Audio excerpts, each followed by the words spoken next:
Welcome, geeks and nerds, girls and boys, to a brand new episode of Geek to Me Radio. Tonight, we have our very own, St. Louis's own Eisner-nominated writer, Jim Ousley, to talk about a brand new Kickstarter project he's got going on.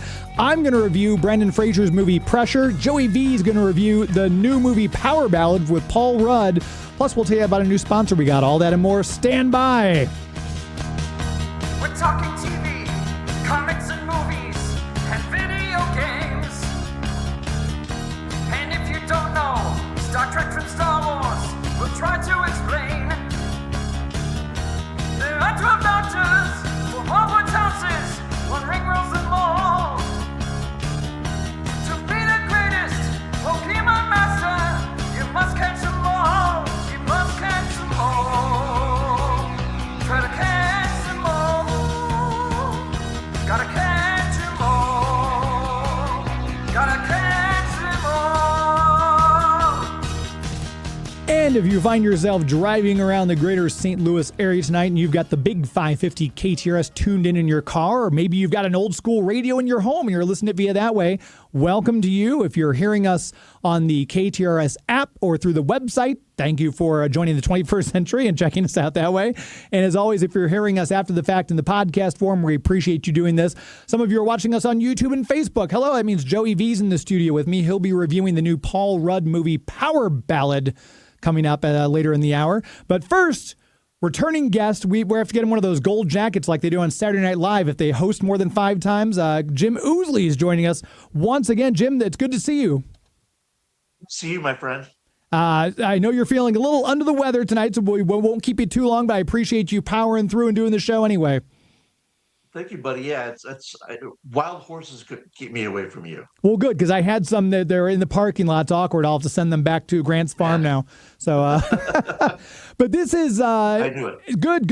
I'm glad to have you on. This is I was telling Joey last week. I feel like we're in Kickstarter mode because I think this is the 3rd or 4th Kickstarter project in the past 3 or 4 weeks we've had. Like bam, boom, boom, boom. Everyone's launching Kickstarter projects. This obviously, we've had some people said we've done this before. Our guest last week said this was their first one that they've ever done. You're an old hand at this, though, so I assume this is just like another day, another Kickstarter. It's not. Every new one is like climbing a mountain, you know. But it's something you have to do. For one thing, it's good promotion for the book itself coming up, but it's also, you want to always pay your collaborators what they're worth, right? And that's a big thing in the comics industry, as well it should be. So, yeah, that's why I'm doing the Kickstarter. And when you do one of these, it's like you sort of tie yourself to the post and light the match. You know what I mean? You just have to devote yourself to it 100%. And but so far it's going good. We're I think over the 50% mark. You are after I think 5 days. Yeah. Yeah, it's still 24 days to go. For an $11,000 goal, you're sitting currently at $6,077, so you're well past that halfway point. With 82 backers already backing it, that's very impressive. I feel like 11,000, is that about in line with what your other Kickstarters have been? I can't remember what the varying ranges was. Is this on the low side, high side, or right is about the average? The other ones were about 10,000. This one's 11,000, simply because costs have gone up. That's all. So I know in the past I've always had to do a little bit extra on my own after the fact. So this is my effort to sort of like not do that. But it's all about the story and the series, and I'm really super excited about it. Yeah, as you should be, because we always get great stories from you, be it Butcher Queen or Atonement Bell or going all the way back to Rough and Tumble. We always get great stories from you. So talk a little bit about, for people who they say, yeah, I know the name Jim Ousley because obviously you're a St. Louis fixture, but they might not be familiar with what this new one is all about. Tell people a little bit about the Agony of Stars. Yeah, so the more I don't want to say too much about it because it's the kind of story that really lends itself to a fresh perspective when you first get into it. But it's basically a horror series about a mysterious serial killer pursuing 6 retired Memphis police officers and its strange connection to a woman with dementia. Hmm. And I kind of put myself to a challenge. I wanted to write something that was a horror story. I've always loved slashers, so it's a slasher, it's a police procedural, and it's kind of a meditation on love and aging. Hmm. And those are sort of elements that you wouldn't think go together, but I landed on a story that I really love and I'm really excited about it. I mean, when I write stories, I usually try to, especially with horror, I always try to have the requisite thrills and creepiness and all that kind of stuff. But I also want characters that you could really feel for, and characters that have a real heartbeat, that you could relate to from the sort of the first bar. You know what I mean? And that's what I've got with the series. And there were like so many series ideas I could have pursued, but I wanted to wait for one that I wanted to spend my time on, Okay. and really dig into and have fun with. And the Agony of Stars is that series. I'm so excited about it. And I know Joey V's got some video up right now showing some of the artwork and everything like that for those of you who are watching us online. So I know the one thing I always talk about with the Kickstarters that I always get excited about is stretch goals. What kind of perks are there and things like that. Obviously, it's a Kickstarter. If you want to pledge without a reward just because you believe in the project, that's always something Kickstarter offers. And then you've also got the normal, like if you want to get a physical copy, etc. And then there's the upgrades. With now you're a little halfway or past the halfway mark, I should say. Do you already have some stretch goals in mind that people can look forward to if you hit certain marks past the $11,000 funding mark? We do have ideas for that, but I probably shouldn't say what they are yet. Okay. But I can tell you right now, what we do have is some really great prints by some really fantastic artists from St. Louis and outside St. Louis. There's a great variant cover for issue 1 by Doug Bell, who's an incredible artist that lives in Kansas City, actually. And he's fantastic. Chris Segovac, Missimo, all kinds of great artists. Aaron Stockwell from Chicago. Um, and all the other stuff, like here's the stickers, the buttons, all that kind Yeah. of really cool merch. And we try to make everything sort of fun. You know what I mean? Like not just slap the name on something, but like really make it something that's aesthetically cool and matches the vibe and people that, things that people want to have and collect, I guess. And I know you've collaborated with a lot of different artists in the past. I know Benjamin Sawyer is now in the restaurant business, less so than the comic book. But so are these all people that you're working on this project with? Who have you not worked with before, and how did you start the collaboration with them for, be it a variant cover or the artwork that they're actually doing on the book itself? Well, my artist and co-creator is Etienne de Rapigny. He's a French Canadian who lives in Toronto, I think. And I got to know him through Red 5 Comics, my publisher. He's got a great series called Dead Kingdom. And he just worked on the new Afterburn series as well. But he's doing an amazing job on the series. I'm so happy. I've been a fan of his for a couple of years now. So to work with him has been really fun. And my colorist is also Canadian. Oh, His name is Paul Little, and he's done all kinds of things like Darkwing Duck and Ninja Turtles and Power Rangers and things like that. He's really fun. It's just fun working with all kinds of new people. It really is exciting, and I think when people see the book and they read it, that'll really come across how fresh it feels. And uh, I think the only holdover I have is Ed Dukeschneider, my letterer who I've been working with for years. He did the Atonement Bell, and he did John Carpenter's Tales for Halloween Night that I did. So very cool. And with, I know you've always got these ideas simmering, and we've talked about stuff before. How long, with the formation of this particular one, how long ago has this been kind of a story you've been wanting to tell? Is it fairly new that you've just now kind of gotten the avenue to be able to tell it? it's hard to say because I went through different series ideas. There was one after the other, and I was like, this could be fun, but it's not good enough. This could be fun, it's not good enough, that kind of a thing. So when I landed on this one, I thought, wow, this is really, really going to be cool. And I was excited to dive into it. And that's kind of what I was waiting for, from myself. Hmm. And I had the title The Agony of Stars for some time. And I feel like when you've got a good title for the series, it's sort of like a flagship, once you've got a title, then you can set sail, Yeah. and so that tied in really well. And I mean, I haven't been lazy. I've been working on other things since the Atonement Bell. I've done like some one shots and short stories and stuff, and I worked on a couple of screenplay things. But to be doing a comic series, and especially like the Agony of Stars one, is going to be really, really cool. And it's kind of it's kind of a lot of things, and I'm just so happy with it.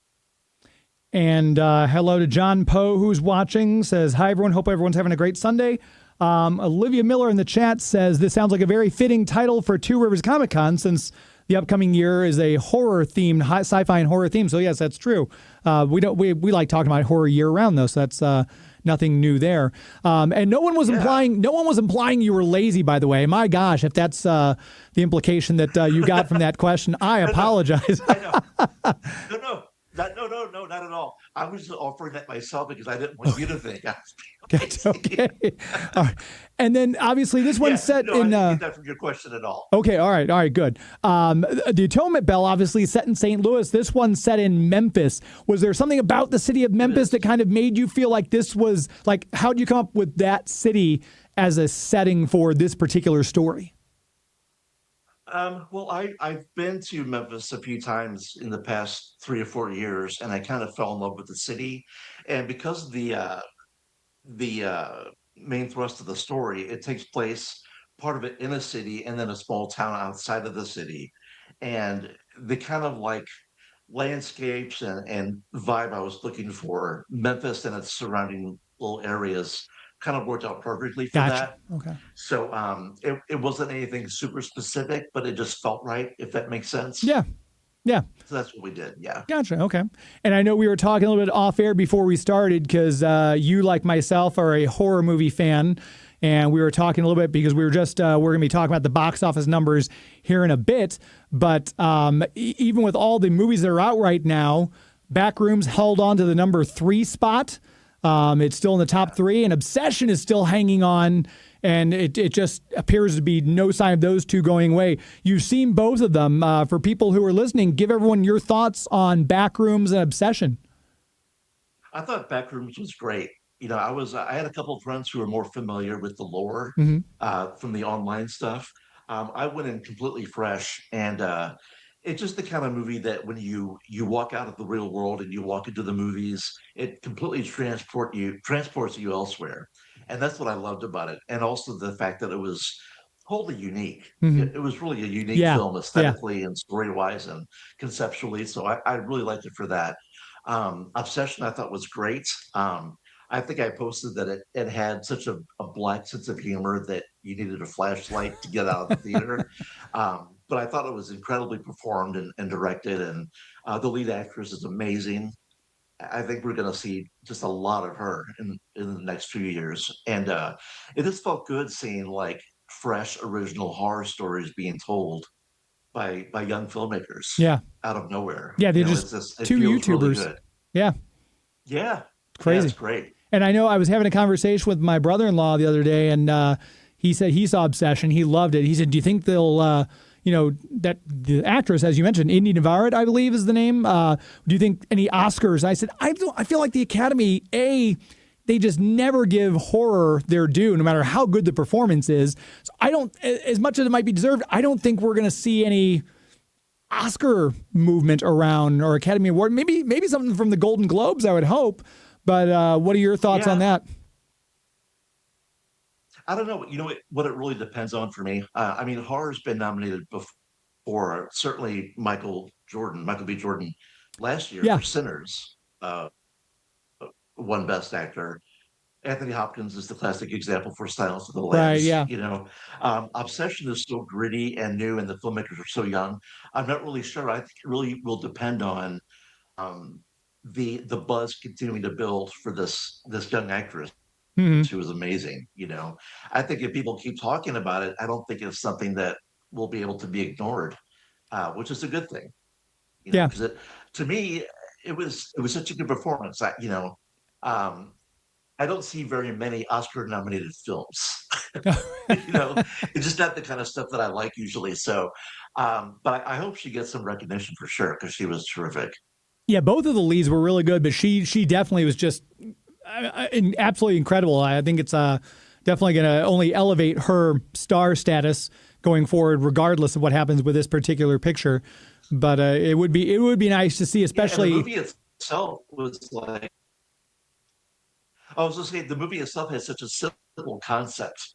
One wish, Willie or Willow, yeah. and what they did with that simple concept was fantastic. It was so fun. Yeah. So And what was also funny about that movie is that like the main protagonist, he just kept making worse, just one bad decision after another, and just kept digging his hole. yeah. And we've all had friends like that Oh to yeah. some extent. So yeah, So that begs the question: if you were to get a one wish Willow, Jim Ousley, what would your one wish be? I think my wish Willow would be me and James Enstall and Joey V in a horror action buddy comedy where we fight monsters, and at the end we just high five each other as a helicopter flies away, leaving the planet below burning. That's what I feel. That's what I see. Directed by Steven Spielberg, obviously. We'll get a big name attached. Of course. I mean, yeah. Or John Carpenter, since you've got the connection with John Carpenter now, so maybe we'll just get him. Right. Well, it's Sure. No sweat. yeah, I mean, I would be up for that. I think Joey'd be up for it too. Why not? He's giving me a thumbs up over there. It's always great to talk to you, and I know you're feeling well, so I don't want to keep you much longer. But yeah, it's The Agony of Stars. It's on Kickstarter right now. We want to make sure we get this project to its finish line. We're over halfway there. You can go check it out.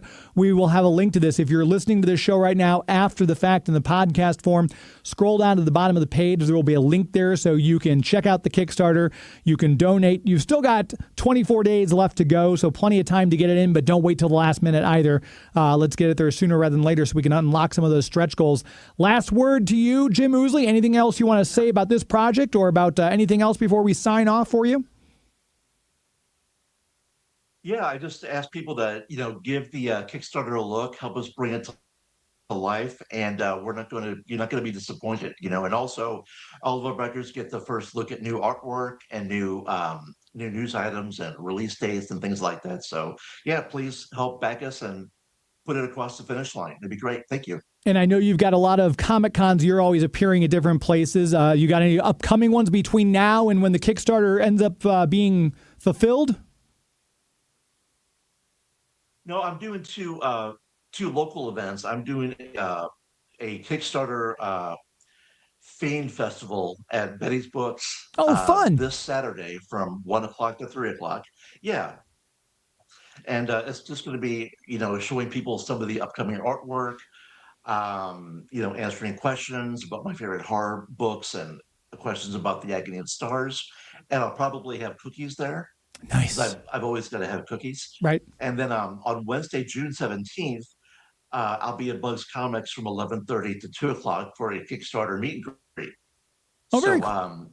yeah, just check out the Agony of Stars on Facebook and other social media, and you'll have information about that. And that's what I've got before the end of the campaign. And then, of course, San Diego Comic Con happens in July. So Yeah, that's coming up quick. I can't believe it's already the start of June already here. So yeah, that'll be here before you know it, San Diego Comic Con. I know. And yeah, if you get a chance to go out to Bugs Comics, because we'll tell you a little bit about Bugs Comics coming up here, because they're obviously our comic book sponsor. So if you haven't had a chance yet to get out to Bugs Comics and Games in O'Fallon, that's a great reason to go. You said Wednesday the 17th? Wednesday, June 17th, I'll be at Bugs Comics from 11:30 to 2. Perfect for New Comic Book Day. So go out and get your new comics and then say hi to Jim Ousley while you're there. That sounds great. And social media handles, where can people keep up with you online, social media-wise? I'm on X and Facebook, I think, at Jim Ousley, just at JIMOUSLEY, and Instagram and Threads, I'm at radio_Jimbo, and Blue Sky, you can just search Jim Ousley and find me, I think. Perfect. Again, appreciate your time on a Sunday. It's always great to hear from you and talk to you about these new exciting projects you've always got yourselves involved in. So thank you for the time, and we'll talk to you very soon. Yeah, thank you, man, for having me on, and we'll have to hang out soon. Hopefully so, yes. I'd love it. All right. Take care. Thank you, sir. Thank you, buddy. Bye-bye. Bye. There he goes. And again, if you're listening, go scroll down to the bottom of the page. We'll have the link to that in the show notes where you can check that out, back the Kickstarter, and help get them over that finish line for that $11,000 mark. We are going to take a very quick commercial break. We're going to come right back in just a few moments. I've got my review of Pressure. Joey V is going to review the new movie Power Ballad, and we'll tell you about a new sponsor we've got here later on in the show, too. You're listening to Geek to Me Radio on the Big 550 KTRS. Please stand by. Tron action figures, lions, and vehicles, each sold separately from Panache Place. Cobra can run, but he can't hide. The G.I. Joe Crusader's hot on his trail. Nobody beats G.I. Joe, G.I. Joe Crusader. Cobra is shaking with fear. Crusader's gonna blast him from the stratosphere. Gotcha! Launch the Avenger! The Crusader and Avenger are one top team. Gear down! Awesome! Nobody beats G.I. Joe, a real American hero. Crusader comes with pilot and Avenger. Yo, Joe! The Transformers, more than meets the eye. Autobots wage their battle to destroy the evil forces of the Decepticons. The Transformers, more than meets the eye. The Transformers, robots in disguise. Attack the Autobot Commander! Call in a Decepticon later! Transformers, more than meets the eye. 867 or at robangproperties.com. This is Kevin Conroy, the voice of Batman. You're listening to Geek to Me Radio.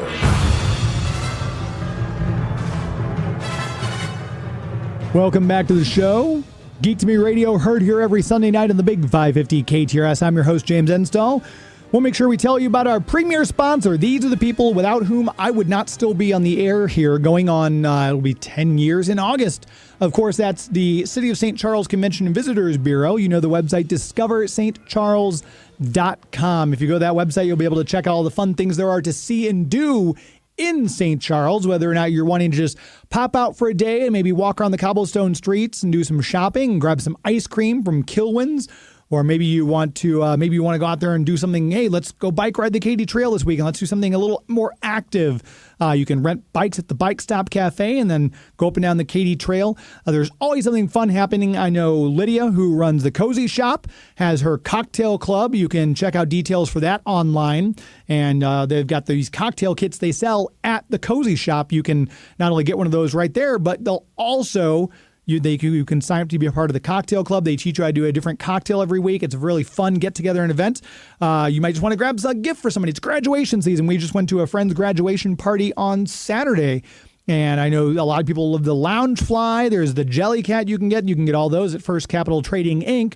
Maybe you just want to go out and spend some time. You know what? Let's do a boys' night. Hit the Main Street Arcade and Soda Museum. You can play vintage arcade games, enjoy an adult beverage, soft pretzels, snacks, nachos, things like that from their bar while you play some vintage arcade games and hang out in a really cool environment. There's something for everybody in historic St. Charles. And I know they've got their Hit the Bricks tours are back, and those are a lot of fun. If you get the chance to go do that, they give you those Viewmasters like you used to have. You'd put the thing in the slot in the disc in the slot at the top, hit the little orange lever, and it would show you a different picture.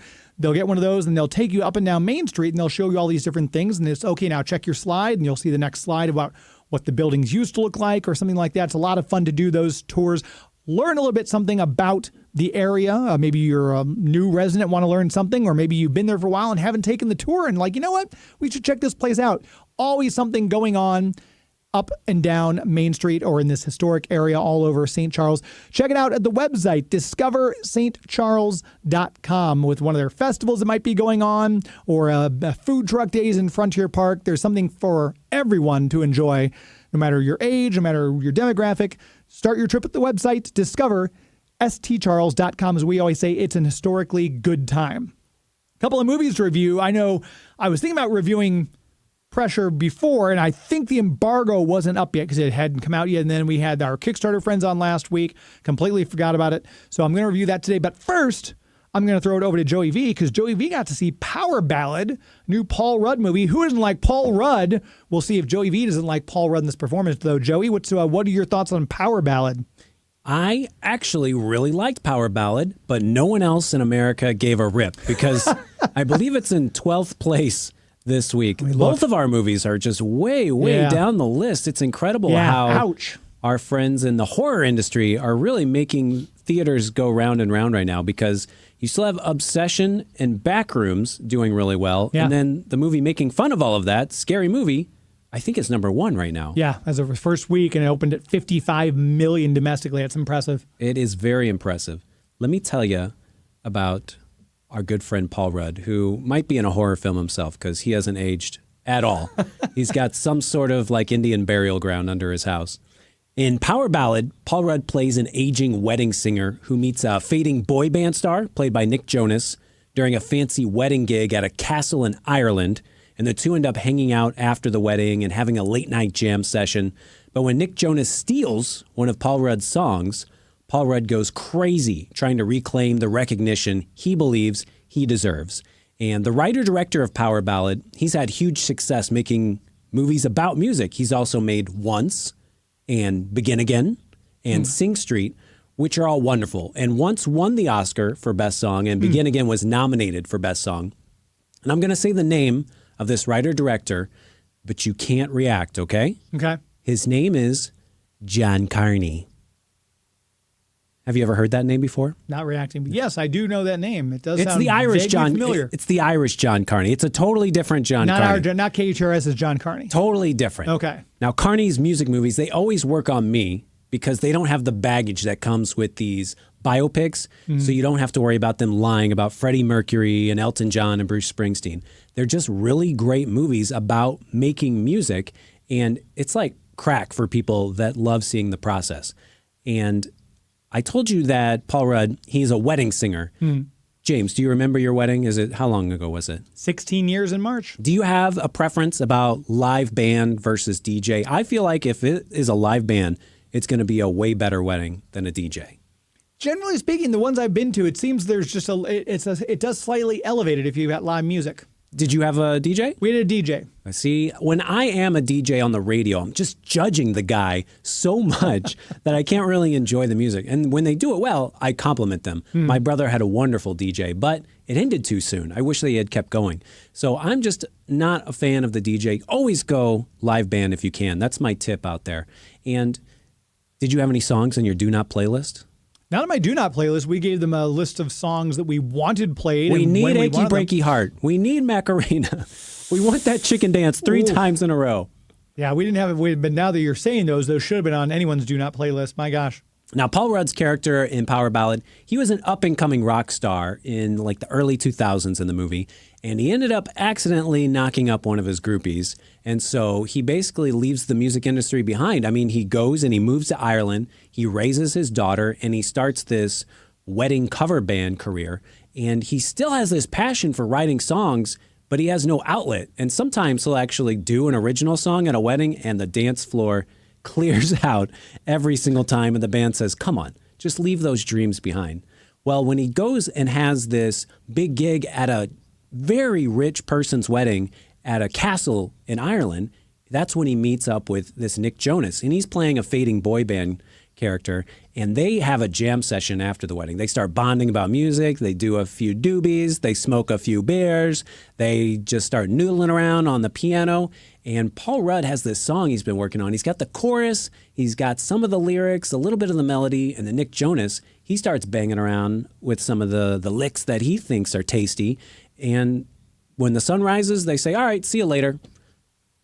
You know, that was fun. But then 6 months later, Paul Rudd's just shopping in the mall, and the overhead music starts playing the song that him and Nick Jonas came up with, and his life just starts to unravel almost instantly. I mean, he starts off calling up the record label, and he says, hey, I think you have one of my songs, and I'd like some credit. And the record label exec says, if you call here again, we will sue you into poverty. Please never call us again. Wow. Well, he's got to take it up a notch. Well, apparently he's still doing these wedding gigs, and one of the brides says, "Hey, could you play that one song that I heard, that Nick Jonas song?" And he starts a fight. He punches out someone in his band. He quits the band. He doesn't want to hear this song ever again. And then his daughter is in the van with him, and she turns up the radio, the volume knob when the song comes on, and he wrecks the freaking vehicle. I mean, he drives off the road. This song is driving him nuts. It's like if you went out with a girl and then she became famous later on, and then you had to see her on TV all the time. It would drive you crazy. Now, luckily, you know, we don't have that problem. No. We met our favorite people in the world very long time ago, and we love them very much, and we don't have to think about, you know, all this sowing oats that we missed out on because we love our women so much. Now, because he goes insane, I love how it ratchets up the tension and keeps it going, and it was so much fun. And then, of course, he's got to go to L.A. and confront him, and then the movie keeps going on from there. And I really like Nick Jonas as a choice for this. Let's say you hate the Jonas Brothers. I still think this is a great choice for him because he's in the Jonas Brothers as a little kid. He's in this boy band, and now he's trying to branch off. And that's the whole point of his character in Power Ballad, so you believe it. And this is the best acting he's ever done. It's very natural for him to be someone who was in a boy band, but you believe him. And so even if you don't like the Jonas Brothers, obviously their best song is Burnin' Up. I worked for Radio Disney for 6 years. I would know these things. That's the Way We Roll is also their second best song. Call me if you need to know more Jonas Brothers recommendations, but still, give it a chance. I actually teared up at the end. No matter how predictable this movie may seem, Power Ballad nails the ending.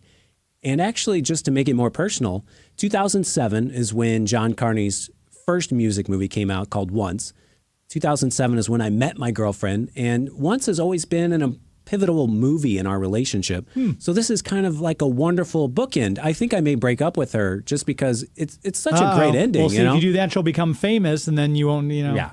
But it was wonderful watching Power Ballad with my girl that I've been with, don't make fun of me, 19 years. We've been together 19 years, still madly in love. We love going to the movies all the time. She's always my plus one at the screenings. And I just loved hearing her laugh during this, thinking about all the baggage that we have watching Once. And Alamo Drafthouse gave me a free cookie shake because it was my birthday. Aww. So all of those things really made it a wonderful experience. I highly recommend Power Ballad. I give it a 3.5 out of 5, but my girl gave it a 4. She was really into it. And I think that if you just give it a chance, even though it's in 12th place this year, you will really like it. But no matter what, even if this movie fades away next week and you can't even go see it, I guarantee you it will be nominated for an Oscar for Best Song. This song that's in this movie is so good, so catchy, and this guy, John Carney, his movies always get nominated for Best Song, so it will come back. I bet you it will be released in theaters again, maybe, but if you don't see it this week, it may be too late. But good thing is it only costs $10 million. So Power Ballad has only made like $1 million or so in America. I bet you it'll make more overseas, and it'll make its money back, and then it'll get performed at the Oscars. And you'll be reminded, old Joey V, he said he liked this one, even if no one else talked about it at all. Yeah, currently sitting at $1.5 million on a $10 million budget, but like you said, worldwide hasn't come in. So it seems like you really liked it, but you gave it 3.5 out of 5 stars. What were the little deductions that you took off for? Just a little bit of predictability. I would avoid the trailer, but if you see the trailer, that gives you so much of the movie already that you kind of see the beats. But the charm is at maximum level with Paul Rudd and Nick Jonas. And the band members, they're all Irish, like foul-mouthed, drunkards, but they all are really fun to hang out with as well. And, of course, Ireland's beautiful. So just go see it on the big screen, you big dummy. There you go. All right, so that's Joey V's review of Power Ballad. 3.5 out of 5 stars for that one. Currently sitting, it's well below Sheep Detectives, which is in its 5th weekend. 2.2 million this weekend on that one. Just to give you a quick rundown, as we mentioned earlier, Scary Movie sits at 55 million, number 1 spot for its opening weekend. Masters of the Universe, I feel like that's a disappointing opening for them, just shy of the 30 million mark. Didn't the toilet paper company make that? I think that's an Amazon movie. They don't care. It is They Amazon, can take a loss on these. Oh, yeah, it's not like they can't afford it. Yeah, these $200 million movies. Backrooms, respectively, $25 million, though, giving it a total budget so far of a total gross $135 million, which is amazing, and only its second week out.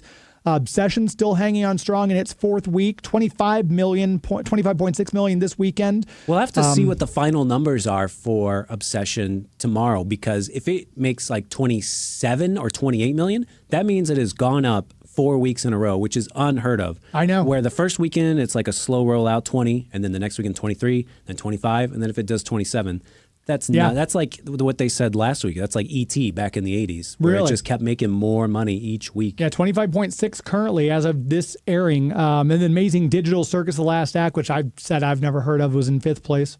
Yeah, it's then, another YouTube thing that's taken over the theaters. It's wild. Well, there you go, more YouTube stuff. Mandalorian and Grogu, so disappointed. It's in 6th place at the box office, $10 million in its third weekend.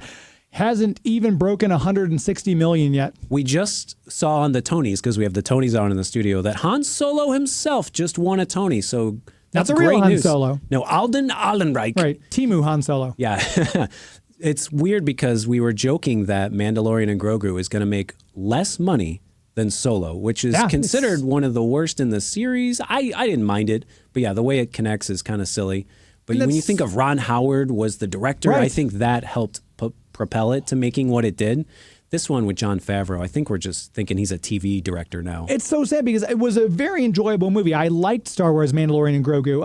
I enjoyed it. I think more people should go out and see it, but I think enough people have just been, Disney's given them a bad taste with some of their projects lately between The Acolyte. A lot of people checked out and didn't watch Skeleton Crew, which is a huge mistake. If you're listening to this and you've not yet seen Skeleton Crew on Disney+, it is wonderfully fun. Jude Law is fantastic as the lead.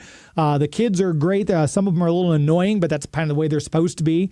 But I think that's a lot of people have just been turned off by some of the missteps that the Star Wars franchise have had. And there was an article I read last week that said, is Star Wars now a TV brand and not a movie brand any longer? Because they've had so many series that I think it's just kind of, it was a weird thing back in the 80s to see, Caravan of Courage on ABC back in 1983, I think it came out in the event after Return of the Jedi. It was just a weird thing to see a Star Wars TV special, really. Now it's more commonplace to see it on TV and streaming than it is in the movies. Michael is still doing really well, 354 million so far. Lionsgate's for sure very proud of that one.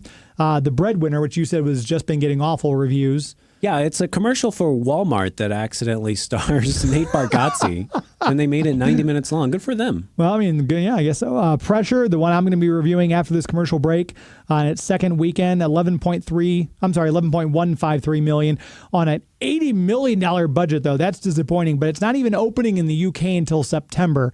So I'm not sure if a worldwide distribution will help that. The Germans might sit that one out and not watch it. We'll see. But hopefully the French and the English will definitely support that one. Devil Wears Prada in its 6th week, still holding on as well. Sheep Detectives, which I thought was very charming. That's still going well, almost at the $60 million mark. Again, from Amazon, who must be disappointed by Masters of the Universe. But that's kind of where everything sits at the box office, with Power Ballad being the low-hanging one on the list, and then a bunch of other ones that I haven't even seen any of the other ones below that, I don't think. So Super Mario Galaxy just broke 1 billion this weekend. That's crazy. I mean, I First didn't movie to see do it this year. I didn't see it yet, but I think you enjoyed it, didn't you? Did you see I it? did not. I don't enjoy just these movies where it's colors bouncing around for no good reason, because I don't think that the plot for Super Mario is really speaking to me in that Pixar sort of way. You liked the first one, though, didn't you? I haven't seen that one either. Oh, okay. The first one I enjoyed. We actually got a screener for that one. I enjoyed it. So it was okay. We'll go ahead and take our next break. I'll come back with my review of Pressure. If you are listening right now, we appreciate you tuning us in and finding us here on the Big 550 KTRS. Stick around. We've got more to talk about. You're listening to Geeks Me Radio. The new Hot Wheels USA Builder set, Sheriff Patrol Car, and Camaro Z28, sold separately. It's going up. You have to put the set together, and you can change it around. Hey, wasn't there a road here? Not anymore, Dad. Hot Wheels USA Builder set, not for use with Hot Wheels Hauler. Hot Wheels cars sold separately, new from Mattel. The Legoland Beta 1 command base. You build it for action. You can pretend the radar sounds an alert, a signal to the crew. So you slide them to the launch pad for a make-believe rescue. And how about the new mobile rocket transport? You can drive it over make-believe craters, then get ready for flight.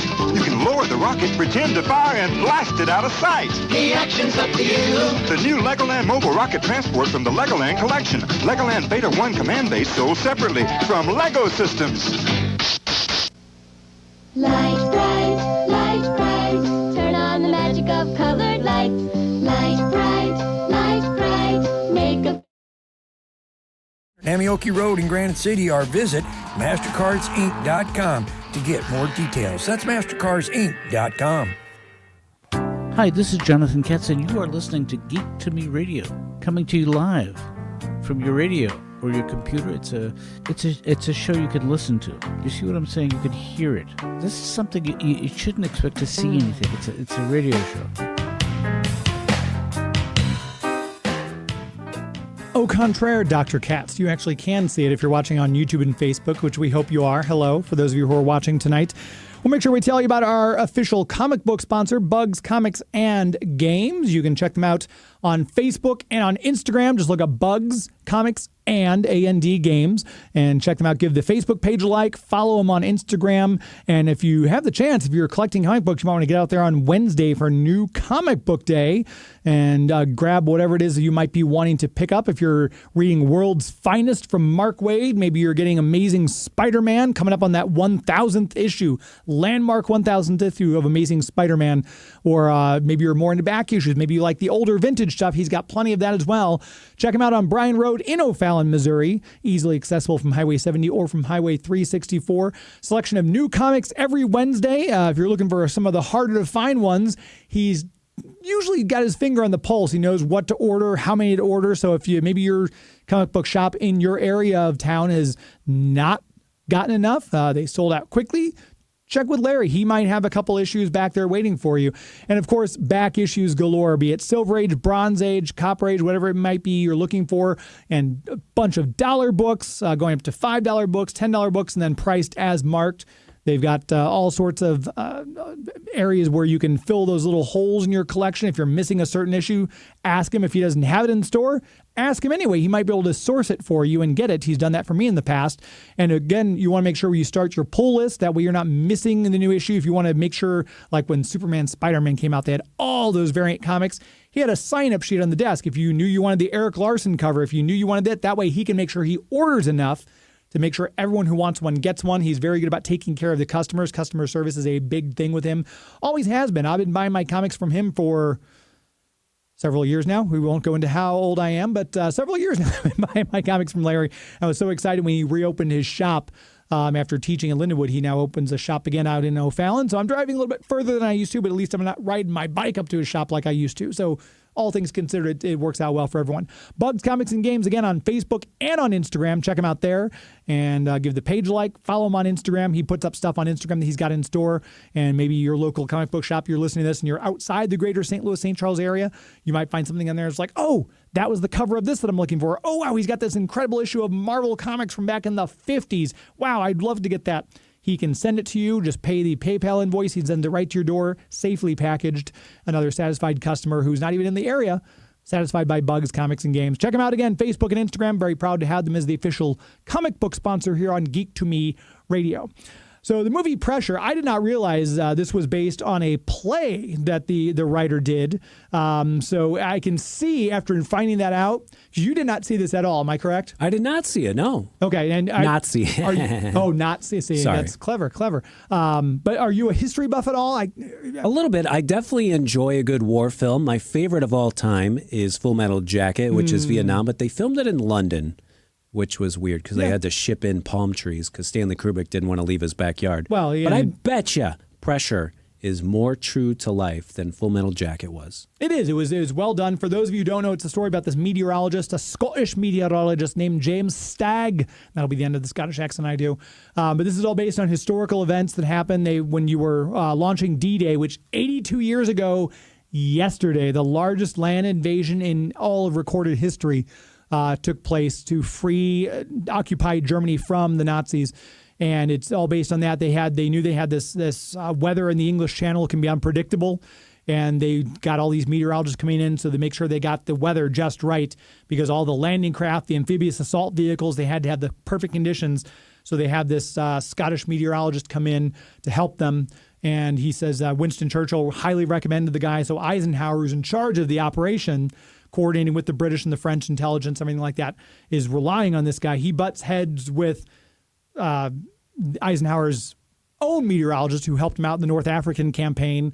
But James Stagg's character, James Stagg points out, he's like, you can easily predict the weather in North Africa. You don't have often the turmoil and tumult that the English Channel weather has. So it's kind of that's literally the pressure of having to find out, minute by minute. They didn't have all the technology we did back 82 years ago that we can predict a 10-day forecast. They didn't have that really. So it's very interesting to see how weather prediction was done, the back and forth between, no, we have to rely on these weather charts. You can't rely on that because of all this. And there's the tension there as well. I always like a good historical. I know we were talking with some friends about Nuremberg, the one that was out with Russell Crowe. Mm-hmm. And you did see that one though, right? I saw Judgment at Nuremberg, the movie from the 60s. Okay. And I was telling you just how great that one was. But I loved your review of Nuremberg when we did talk about it. Yeah, it was. So I kind of, World War II, I went to Westminster College where I got my degrees from. And it was obviously Winston Churchill gave the Iron Curtain speech, the famous Iron Curtain speech at Westminster College. President Truman invited him to come speak there. Truman's from Missouri. And so there was a lot of stuff. I took a World War II class. They have this gorgeous World War II museum in the basement of this giant church that's there on campus. It has been a while since I've been back. I should go back and check out Westminster's campus again. It's been a while. But it was such a fascinating class. My dad was actually in World War II, served in World War II. So I've always had kind of this interest in history and specifically World War II. And it's fascinating the stuff they got right. I love seeing the outfits, the clothing, the style, the way that people would talk. And it does a great job of bringing all that to life. Now I really want to see this stage play. But this is written and directed by Anthony Maris, alongside written by David Haig, who did the stage play. And I liked the movie. Historically, it was, it gave a lot of drama and there was a lot of context in this rich history of what went on. But I don't think any of the performances were kind of rose to the level of Oscar worthy. Everything was great. The only person I would give a bit of a nod to was the gentleman who played James Stagg himself. Andrew Scott, he did a great job. The performances weren't bad. It just none of them rose to that Oscar level that sometimes these historical docudrama type of movies do get Oscar buzz. I don't think this is going to get there, but especially with this being the 82nd anniversary of D-Day this past weekend, this is a great movie to go out and see, especially as the country celebrates its 250th anniversary this year.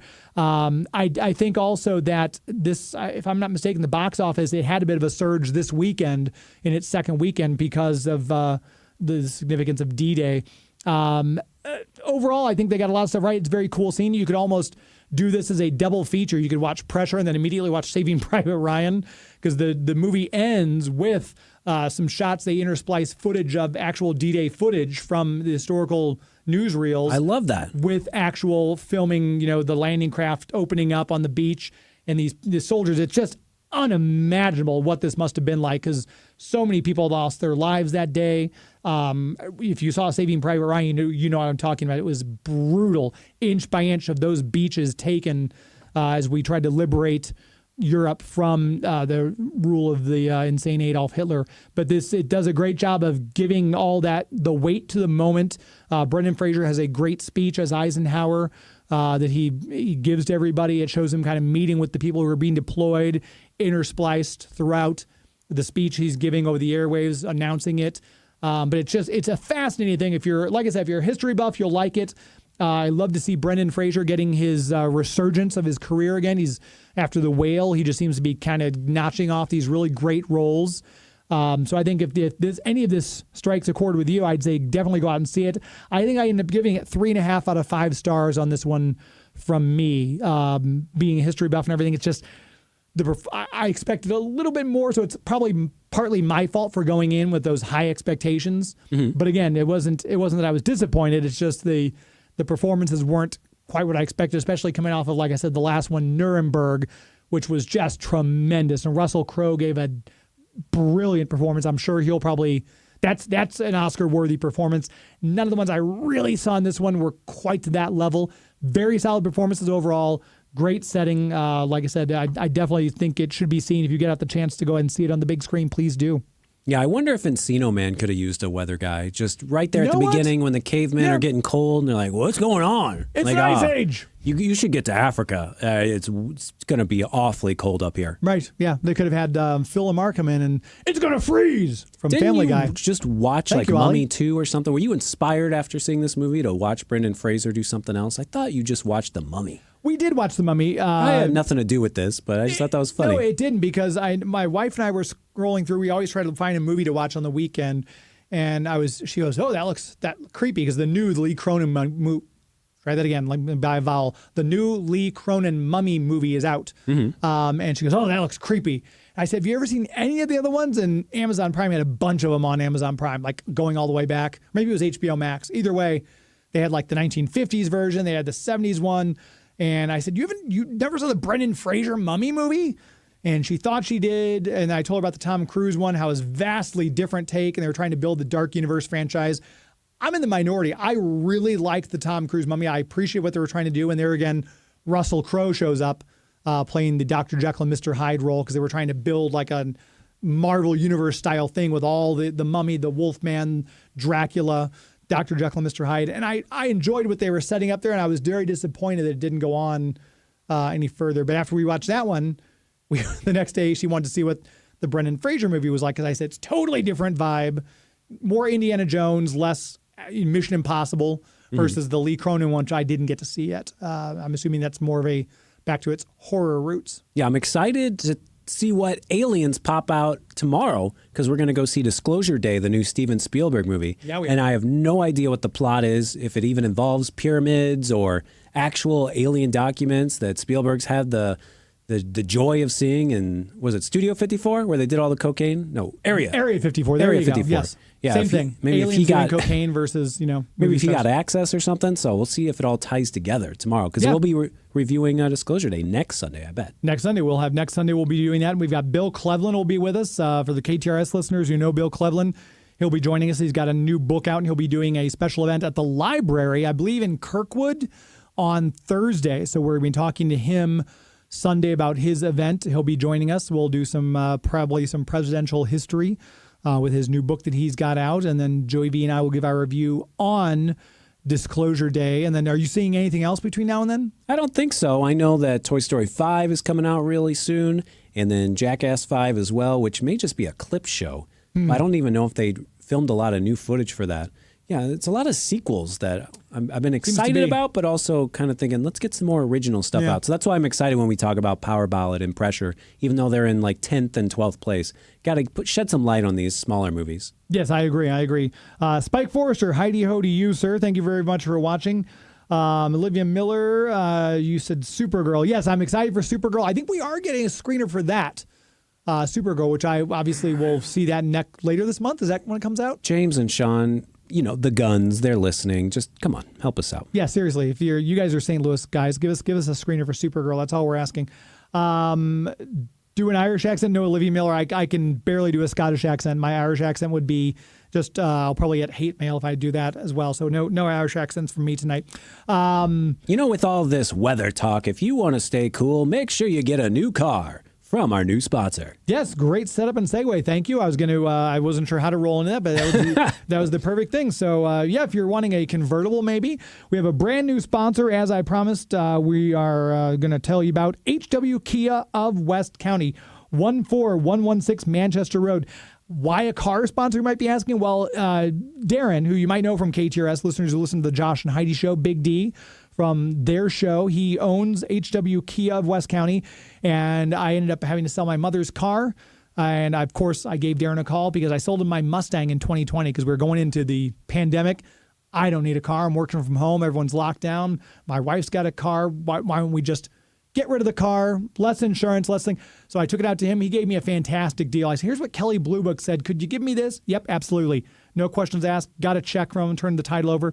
So when came time here to sell my mom's car, I said, hey, would you take a look at this one for me? And I'll take a look at it. He did, and he gave me a very reasonable offer, showed me the breakdown, pull out some paperwork. Here's what it's going for. Here's what it is. Here's what we'll have to put into it. How about this? Immensely easy to work with. I'd recommend if you need to sell a car, go let Darren take a look at it down at HW Kia of West County. Again, 14116 Manchester Road. Super nice guy. And if you're maybe looking to get into a new car, he's got new cars and used cars on the lot. You can check out all the stuff he's got there. The car to fit any budget. I know I've talked to him before. It's great because he's willing to work with people on financing. He told a great story about a woman who could not get financing. She was so concerned about this. He's friends with a guy who runs a bank, was able to get her financed when she didn't think she would be able to. So if you think you might be, I kind of want a new car, but maybe we should hold off a while longer. The supply chain issues, whatever your reasoning might be for maybe wanting to wait, don't wait. Go talk to Darren at HW Kia of West County. Tell him you heard about it on Geek to Me Radio. Tell him, hey, I know James sold you a couple of cars. We're here to buy a car and we kind of want to see what you might have in a... Tell him what you're looking for, or maybe check out the website. See if there's something on there that strikes your interest. Go in, tell him what you're looking for. He'll help get you financed. He'll give you a great deal. He's an amazing guy, just a good heart. And when you're buying a car from somebody, you kind of want to be able to buy it from someone you can trust. No one better than Darren. So check him out. HW Kia of West County, 14116 Manchester Road. Give him a call and see what he can do if you're buying or selling. He wants to help you out. Very glad to have a brand new sponsor on the show. So huge thanks to Big D for the sponsorship, and you'll be hearing more about them and his company as we go forward. That's about it. I guess we kind of did everything. We covered pressure. Thanks again to Jim Ousley. You'll want to check out the podcast, the Kickstarter for the Agony of Stars. We'd like to see that number tick up. He's got a little over the 6,000 mark, so he's halfway to that 11,000 mark already. And I feel like we had so many Kickstarters coming through here, and I'm going to go broke backing all these Kickstarters. But yes, we love seeing especially someone local like Jim Ousley doing well. Eisner nominated from his last series, Atonement Bell. So, it's up and away for him from here. And we thank our sponsors, obviously, the Greater St. Charles Convention and Visitors Bureau, Bugs, Comics and Games, and now HW Kia of West County. We'll be back next week with Bill Cleveland and our review of Disclosure Day. I feel like I'm forgetting something. I'm sitting here talking, and I'm also trying to think of something else I'm forgetting. Did I cover everything? I mean, you covered pretty much everything. It's weird how I keep running into Jim Ousley, the prolific writer, at different locations. I went to a Cardinals game last month, and he was right there in line behind me, and we hugged and then grabbed our hot dogs. And then I went to our friend Ben Sawyer. He's an artist who frequently collaborates with Jim Ousley. He's got a sushi restaurant down in Tower Grove called Oni, O-N-I. Definitely check it out. The best gyozo I've ever had. Wait, is that the Ghostbusters monster? No, that's Gozer. Gozer, yeah. Really great gyozas and the great St. Paul sandwich. Just definitely check out Oni because Ben Sawyer, he's such a great artist, but he's also a good chef. I was so excited to see him open this place, and I haven't had a chance to get down there. I saw Jim posted a picture on his Instagram of him down there eating at Oni. I'm going to have to go check it out. I've never tried the St. Paul sandwich. I know Keone Young, when he was here at Two Rivers Comic Con, sent our handler Caitlin out to go get him one. Mm-hmm. And I said, I've lived here all my life. I've never had a St. Paul sandwich. Now Ben's slinging them in his place, so I might have to go down there just so I can try a St. Paul sandwich. I'm told it might be a St. Louis thing, like a creation. That's what I've heard. Yeah, why do they call it a St. Paul sandwich if it's from St. Louis? I don't know. Basically, egg foo young on bread. Isn't that correct? Am I oversimplifying it? Yeah, I think that's it. Okay, but Keone loved it from the one he got. I can't remember where he went, but I think Ben's will probably be better. Mm-hmm. Not that Ben's a sponsor of the show, but hey, he's a friend, so we'll give him a shout out. Yeah, I don't think I can't remember what it is I might be forgetting, but I know on the podcast coming up for the Justice League podcast, we're going to have our interview with Lauren Montgomery. If you know that name, it's because she's not only a fantastic storyboard artist, she was showrunner and helped get the Voltron off the ground when that came through on Netflix. So if you're a fan of that, Lauren Montgomery had a huge hand in that. So that'll be our next Justice League Revisited podcast episode that we do. The great Lauren Montgomery. Thank you all of you who tuned in tonight. Thank you for listening. And until next week, my friends.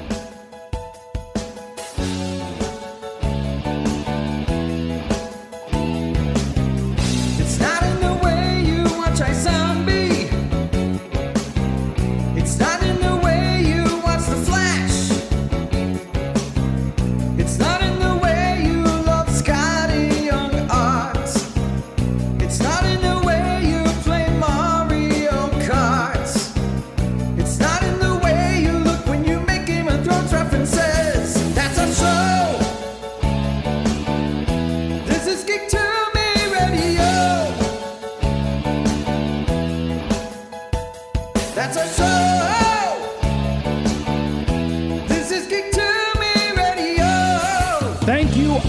England. Good night. From AB